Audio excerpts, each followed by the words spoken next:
જો બેનો દીકરીઓની અસ્મિતાને લઈને આ લડાઈ હતી તો રૂપાલાભાઈએ જે ચૂંટણી પછી પણ કહ્યું હતું કે ભાઈ હું નારી શક્તિને હું સંબોધું છું ને નારી શક્તિ પાસે હું માફી માગું છું, તો ક્યાંક ને ક્યાંક બેનો દીકરીઓ દ્વારા અમે તો રૂપાલાભાઈને માફ કરી દઈએ છીએ, જેને જે બોલવું હોય એ બોલ્યા રાખે, બરાબર છે, કેમ કે કાંઈક ડિસિઝન લેવું જરૂરી છે, અત્યારે એક ડિસિઝન હોવું જરૂરી છે, પછી ખોટે ખોટું એમ કહીએ કે ભાઈ અમે સમાજની સાથે છે તો કાંઈક તો ડિસિઝન લ્યો। અત્યારે આ લોકોએ સમાજને આખો ગુમરાજ કર્યો છે, કોઈ ડિસિઝન પણ ન લીધું, અને તો પછી રૂપાલાભાઈને માફ નથી કરતા તો પછી રાહુલ ગાંધી અને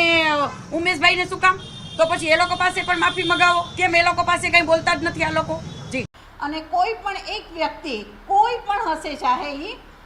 હમણાં જેને વાત કરી છે કે પદ્મિનીબા રાણા, કાલે જ એમને કીધું કે હું રૂપાલા સાહેબને માફી આપું છું,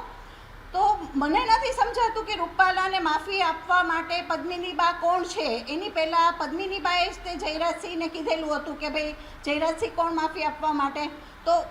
ઘણા લોકોનો વિરોધ પદ્મિનીબાએ કર્યો છે। આજે પદ્મિનીબા આ વસ્તુ શું કામ બોલી રહ્યા છે એ મને નથી ખબર, પણ પદ્મિનીબાને કોઈ પણ હક નથી રૂપાલાને માફી આપે, અને આજથી અમે લોકો અમારું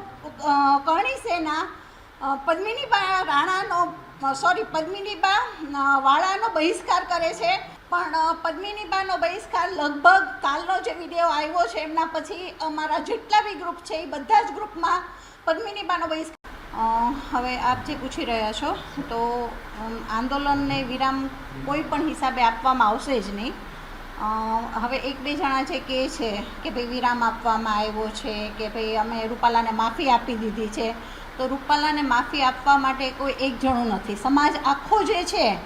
એ આખો સમાજ નિર્ણય કરશે ને અત્યારે સમાજ આખો આંદોલન કરી રહ્યું છે, તો એક જણ કોણ છે જે માફી આપવા, અને એને હક શું છે માફી આપવાનો? તો રૂપાલાને માફી કોઈ પણ હિસાબે મળશે નહીં, અને જ્યાં સુધી રૂપાલાને અમે ઘરમાં બેસાડી નથી દેતા, રાજકારણમાંથી એ નીકળી નથી જતા, ત્યાં સુધી અમારું આંદોલન ચાલુ જ રહેશે।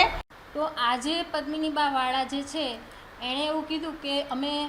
નારી શક્તિ રૂપાલા સાહેબને માફી આપી છે, રૂપાલાભાઈને માફી આપીએ છીએ, તો એટલે અમારે આ કોન્ફરન્સ કરવી પડી કે નારી શક્તિમાં અમે પણ આવી જઈએ છીએ। તો નારી શક્તિ, સમગ્ર નારી શક્તિ રૂપાલાભાઈને માફી નથી આપતી, એ કોઈ વ્યક્તિગત રીતે માફી આપેલી છે, તો અમારા તરફથી અમે રૂપાલા સાહેબને ક્યારેય માફ નથી કરવાના। જ્યારે રૂપાલાભાઈ ઘરે બેસી જશે રાજકારણમાંથી ત્યારે અમે એને માફ કરશું। અમે તો હજી આપના માધ્યમથી પણ કહીએ છીએ રૂપાલાભાઈને કે આપ સમજી વિચારીને રાજીનામું આપી દો, અને આપનું પણ માન સન્માન જળવાઈ રહે અને અમારું પણ માન સન્માન જળવાઈ રહે તો સારું છે। બાકી અમે ત્યાં સુધી તો નથી જ બેસવાના જ્યાં સુધી આપ રાજકારણમાંથી નહીં નીકળી જાઓ।